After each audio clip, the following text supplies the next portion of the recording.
उहाँको कवितामा स्पष्ट महसुस गर्न सकिन्छ। उहाँले वाचन गर्नुभएको कविता 10 वटा छन्।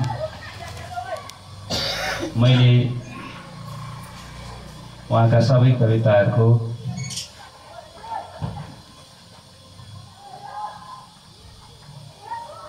संक्षिप्त रूपमा समीक्षा गर्ने जमाको गरेको छु। उहाँले वाचन गर्नुभएको पहिलो कविता अक्षर युद्धमा खुसीराम भन्ने पात्रलाई सम्बोधन गरेर आफ्ना भावनाहरू व्यक्त गर्नुभएको छ। उहाँको कविताको सानो पंक्तिमा उल्लेख गर्न चाहन्छु।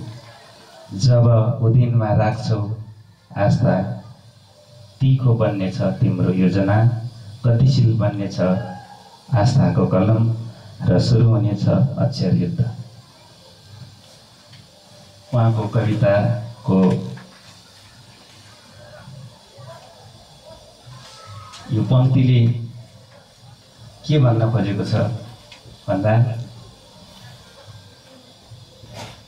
उदिन भनेको हामीले अब पछिल्लो चरणमा अब सबै चाहिँ अब लेख्ने पढ्नेतिर लागेर अनि त्यसपछि गाउँ छोडेर अलिकति बजार सहरतिर आइरहेको पुस्ता भावनाले अब यही शब्दहरू पनि चाहिँ बिर्सिने हुन्छ कि भन्ने पनि छ। उदिन भनेको हँसिया अथवा खुकुरी उदाउने यो खोलोको चिल्लो ढुङ्गो, त्यसमा चाहिँ तपाईँको हतियारहरू चाहिँ उद्याइन्छ र त्यसलाई धारिलो बनाइन्छ।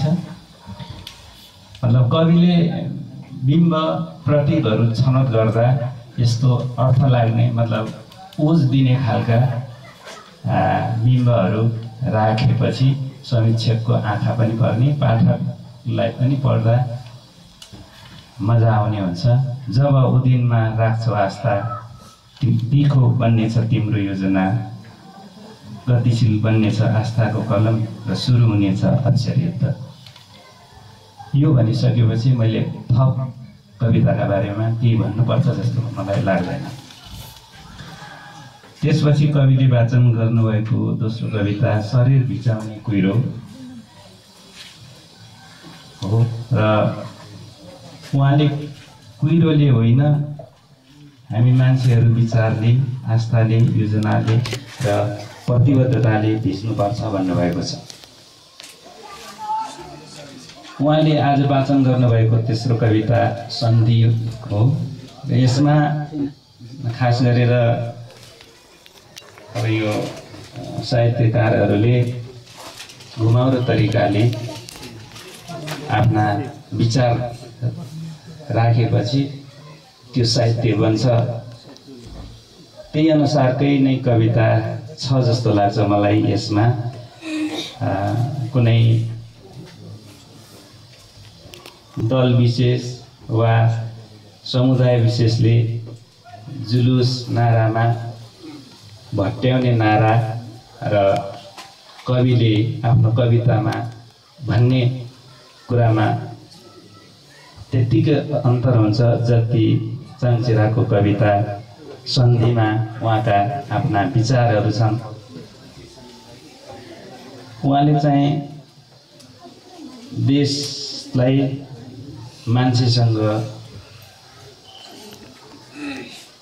तुलना गर्नुभएको छ। मान्छेको रगतको खोजीमा जुका हुन्छन् भन्नुभएको छ। अनि देश मान्छे जस्तै हो, उसको शरीर हुन्छ, उसको जिउडाल हुन्छ भन्नुभएको छ। त्यसपछि देशलाई चुस्न जुकाहरू पसिरहेछन् सीमावर्ती क्षेत्रबाट भन्नुभएको छ। यसलाई चाहिँ अब सुगौली सन्धिलाई इङ्गित गर्न खोज्नु भएको कविले। सन्धिहरू कवितामा सबै कुरा त्यसरी सिलसिलेवार मिति राखेर भनिँदैन। त्यो भावनाले सन्धि फेरि नवीकरण गरिनुपर्छ भन्ने पनि हो यो कविको आशय। यो अहिले सुगौली सन्धिहरूले देशलाई कति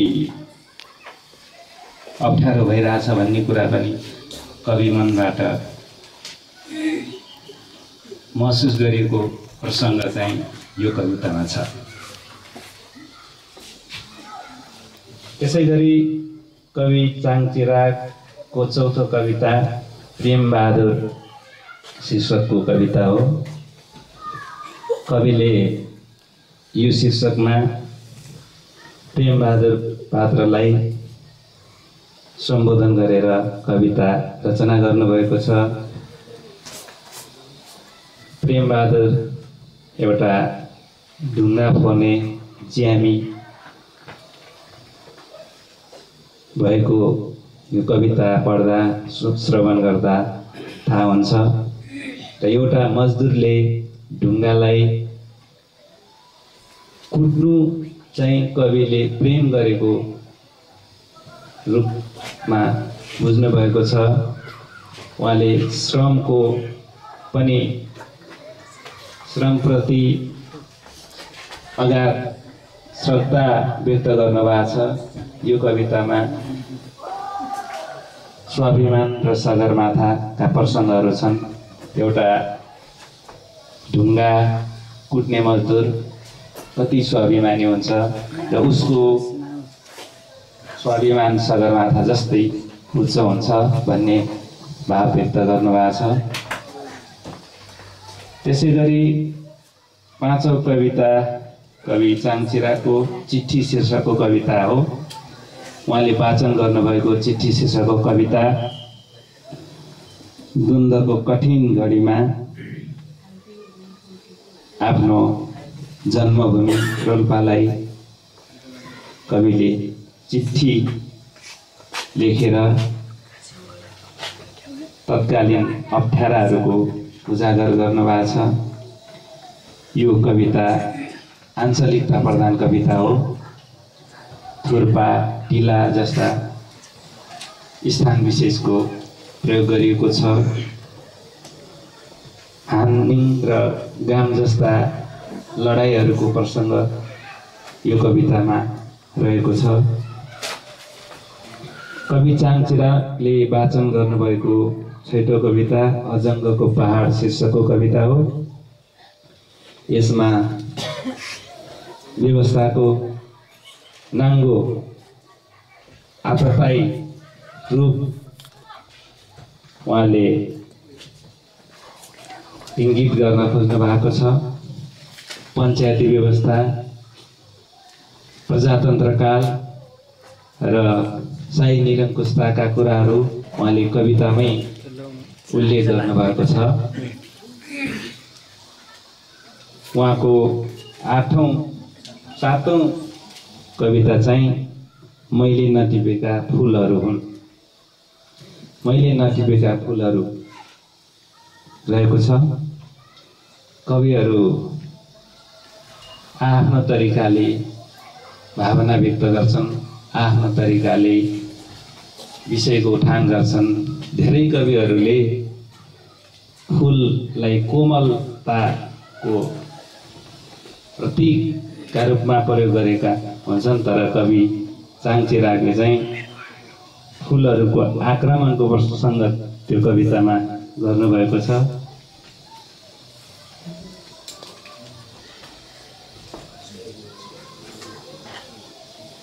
फुलहरू टिप्न नपाएको पछुतो भाव कविमा छ यो कवितामा।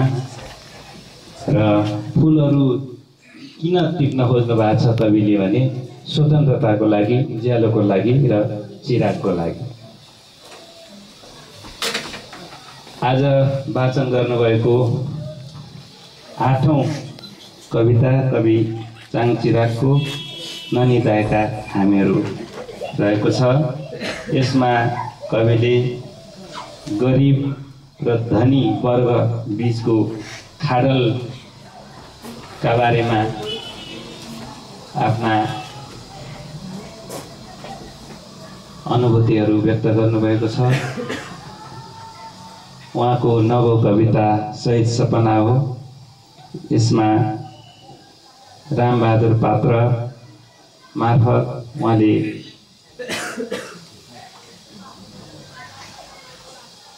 रामबहादुरले राम्रो फुल फुलाउन पसिना बगाएको प्रसङ्ग उल्लेख गर्नुभएको छ। शहीद साथीको पत्र रामबहादुरले स्मरण गरेको प्रसङ्ग आफ्नो कवितामा राख्नुभएको छ।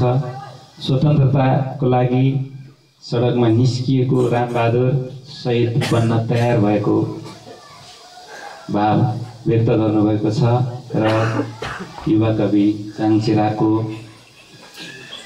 एकल वाचनको अन्तिम कविता अथवा 10औं कविता आकाशिँदैछन् विचारहरू रहेको छ। यसमा कविले आस्था र विचारका कारण क्रूर शासकहरूले शहादत वरण गर्न बाध्य पारेका सहयोद्धालाई सम्बोधन गर्दै शहीद भइसकेका साथीका बाँकी सपना पुरा गर्न आफूहरू जीवित रहेको खुलासा गर्नुभएको छ। कवि चाङचिराग 13 दशक भन्दा बढी समयदेखि कविता लेखिरहनु भएको छ। सुरुमा काशीराम डाँगी, त्यसपछि केत रसिद हुँदै चाङचिरागका रूपमा उहाँ कविता लेखिरहनु भएको छ। उहाँको कविताकारिता अझ